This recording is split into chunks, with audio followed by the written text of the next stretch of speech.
Question numéro 140. La non-dualité. Question posée par Patrick, de France.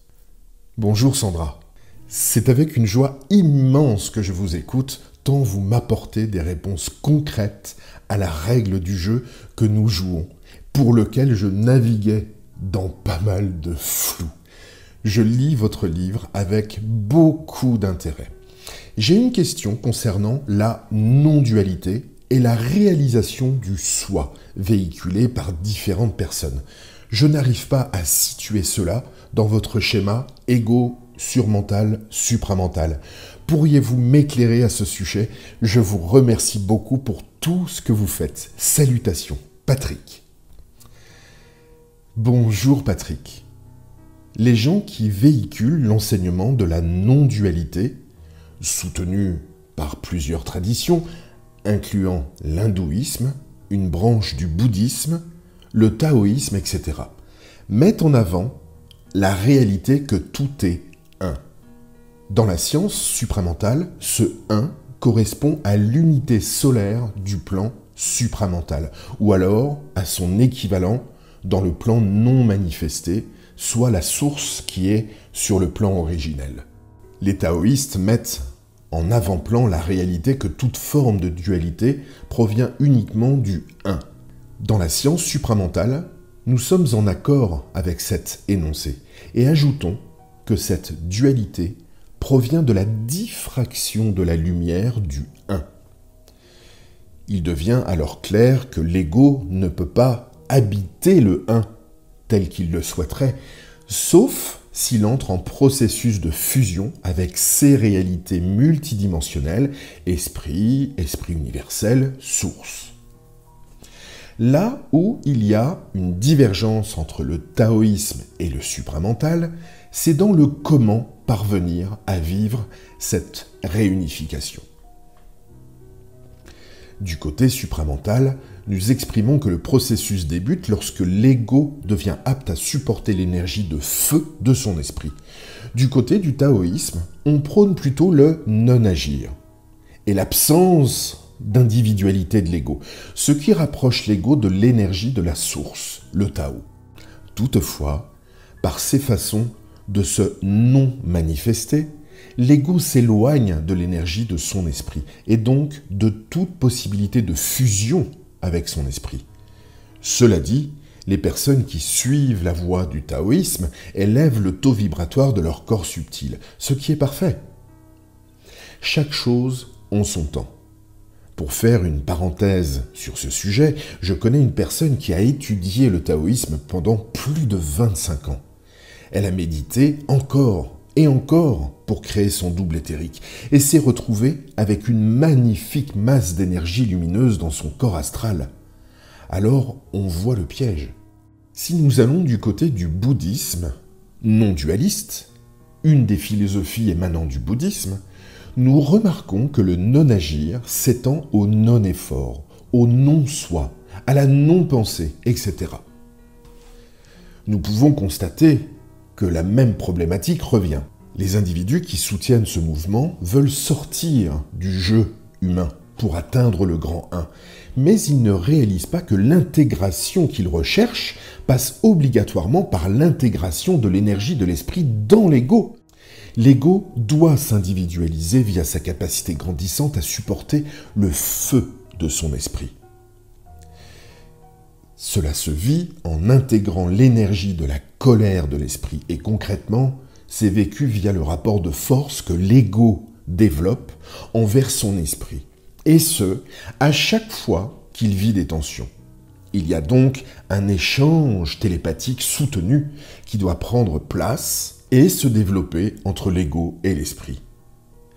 Alors, si on revient à la non-pensée qui est prônée par le bouddhisme non-dualiste, comment l'ego peut-il intégrer l'intelligence de son esprit s'il essaye de ne pas penser? C'est-à-dire s'il ferme la communication avec son esprit qui veut lui parler. Et s'il ne parle pas à son esprit via un acte de volonté intelligente, comment peut-il développer sa capacité à supporter son propre feu? L'objectif des personnes qui adhèrent aux écoles de pensée non dualistes est noble et louable. Mais c'est la trajectoire pour accéder à leur objectif qui fait défaut. Mais en fait, nous devons préciser que ce problème n'en est pas un réellement. Ceux qui visent à toucher des états d'unité via une attitude de non-dualité élèvent tout de même le taux vibratoire de leur corps subtil. Ils parviennent à se couper de certaines interférences astrales et surmentales et apprennent à donner moins de valeur à leurs pensées. Alors, rien n'est perdu. Mais pendant qu'ils vivent ce processus, ils se coupent de l'intégration de l'énergie de leur esprit. Cela étant dit, un jour, quand leurs corps inférieurs seront prêts, ils pourront intégrer la science de l'esprit et créer leur double éthérique via le rapport de force qu'ils seront prêts à vivre. Nous pourrions poursuivre l'étude des courants de pensée non dualistes, mais les points importants ont déjà été soulevés.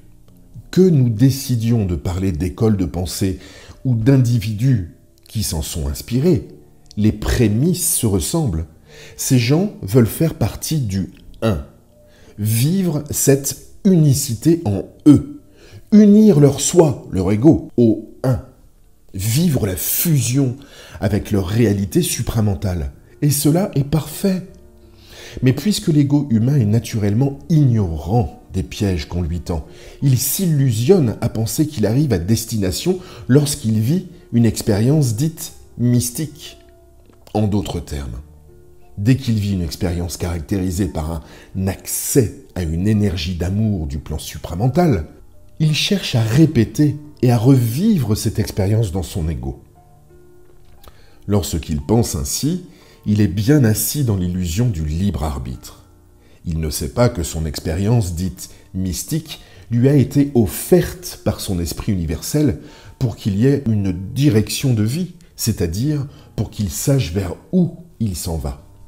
Mais puisqu'il ne fait pas la distinction entre où il doit aller et ce que son ego veut vivre maintenant, il se fait piéger. Il s'engage donc dans des pratiques spirituelles pour chercher à revivre la vibration de sa destination, mais sans réellement arpenter son chemin pour arriver à destination. Alors, malgré l'apparente illumination qu'il a vécue, il reste pris dans les karmas, dans les illusions spirituelles, que certains appellent Maya ou matrice ou mensonge cosmique. Mais peu importe le terme qui est utilisé, tant que l'ego ne commence pas à réintégrer l'énergie de son esprit, il reste piégé dans le cycle des réincarnations. La solution commence nécessairement par le rapport de force envers l'esprit. En conclusion, l'ego doit se réapproprier son canal mental sur tous les plans de sa conscience pour cesser d'être soumis à ce qu'il ne sait pas de la vie. Lorsqu'il intégrera l'énergie de son esprit, il entrera dans son double éthérique sur le plan surmental. Par la suite, en nettoyant son canal mental des interférences surmentales, il parviendra à intégrer son véhicule supramental. Cette intégration solaire ultime, c'est ce que l'ego a si longtemps recherché, et tout particulièrement via ses études ou pratiques non dualistes. Au plaisir, Sandra Vimon. Ce texte est tiré du site www.supramental.biz. Voix narrative, Romain Lezen.